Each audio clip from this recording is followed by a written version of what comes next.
Hello. അപ്പം നമുക്കിന്നാണെങ്കിൽ രാവിലെ തന്നെ അപ്പാപ്പനെയും കൊണ്ടൊന്ന് ഹോസ്പിറ്റലിൽ പോകാനുണ്ടായിരുന്നു കേട്ടോ. അങ്ങനെ ഇവിടുത്തെ അപ്പൂപ്പനല്ല, അമ്മയുടെ അച്ഛൻ. അങ്ങനെ അവിടെ ചെന്ന് നമ്മൾ അപ്പാപ്പനെയും മാമനെയും വിളിച്ചുകൊണ്ട് നേരെ ഹോസ്പിറ്റലിലോട്ട് പോയിട്ടോ. പോകുന്ന വഴിക്ക് ഈ ഒരു മഴവില്ലിനെ കണ്ടു കേട്ടോ. ഞാൻ ചെറുതിലെയും മഴവില്ലിനെ 2-3 വട്ടം കണ്ടിട്ടുണ്ട്. അങ്ങനെ അന്നും കണ്ടു. അങ്ങനെ നമ്മൾ നേരെ പോയി ഫുഡ് കഴിച്ചു കേട്ടോ. ഹോസ്പിറ്റലിൻ്റെ അടുത്ത് തന്നെയുള്ളൊരു ഹോട്ടലിൽ കയറിയിട്ട് നമ്മൾ ഫുഡ് കഴിച്ചു. ചിക്കൻ കുറുമയും മുട്ടക്കറിയും കടലക്കറിയും പൊറോട്ടയും ഒക്കെ ആയിട്ട് അങ്ങനെ ഫുഡ് കഴിച്ചിട്ട് കോഫിയൊക്കെ കുടിച്ചു. അങ്ങനെ നമ്മൾ നേരെ ഹോസ്പിറ്റലിൽ പോയി. ഹോസ്പിറ്റലിൽ ചെന്ന് പിന്നെ ഞാൻ കുറച്ച് പോസ്റ്റായിരുന്നു അവിടെ. അങ്ങനെ ഞാൻ മാത്രമല്ല, എല്ലാവരും അവിടെ കുറച്ച് പോസ്റ്റായിരുന്നു. അങ്ങനെ അമ്മ അപ്പാപ്പനെ കൊണ്ട് കയറിയപ്പോഴത്തേക്കിന് ഈ ഒരു വാവ ഞാൻ കണ്ടിട്ടോ.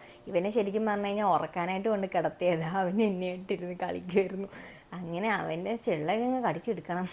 അങ്ങനെ നമ്മൾ അവിടെ നിന്ന് ഇറങ്ങി. അങ്ങനെ വരുന്ന വഴിക്ക് ഇങ്ങനെ റോഡിൻ്റെ സൈഡിലാണെങ്കിൽ കരിക്കൊക്കെ വിൽക്കുന്നുണ്ടായിരുന്നു കേട്ടോ. അങ്ങനെ ഒരു കരിക്കും വെള്ളവും മോരും പിന്നെ കരിമ്പിൻ ജ്യൂസും സോഡ നാരങ്ങ വെള്ളമൊക്കെ പറഞ്ഞു കേട്ടോ. എനിക്ക് കരിമ്പിൻ ജ്യൂസ് ഇഷ്ടമല്ല, മോര് എനിക്ക് ഇഷ്ടപ്പെട്ടു കേട്ടോ. കാരണം നല്ല തണുപ്പുണ്ടായിരുന്നു. അതുപോലെ തന്നെ ഞാൻ വേറെ അടുത്തു നിന്നൊക്കെ കുടിച്ച് ഈ മോരും വെള്ളത്തിനൊക്കെ ഭയങ്കര എരിവായിരുന്നു. പക്ഷേ അവിടത്തേനും നല്ല ടേസ്റ്റ് ഉണ്ടായിരുന്നു, എരിവൊന്നും അധികം ഇല്ലായിരുന്നു. അങ്ങനെ നമ്മൾ വരുന്ന വഴിക്ക് നേരെ ഹാർബറിൽ കയറി കേട്ടോ.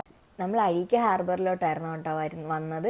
അങ്ങനെ അവിടെ വന്ന് എനിക്ക് ഭയങ്കര സ്മെല്ലായിരുന്നു. അവിടുത്തെ സ്മെല്ല് സഹിക്കാനേ പറ്റുന്നുണ്ടായിരുന്നില്ല.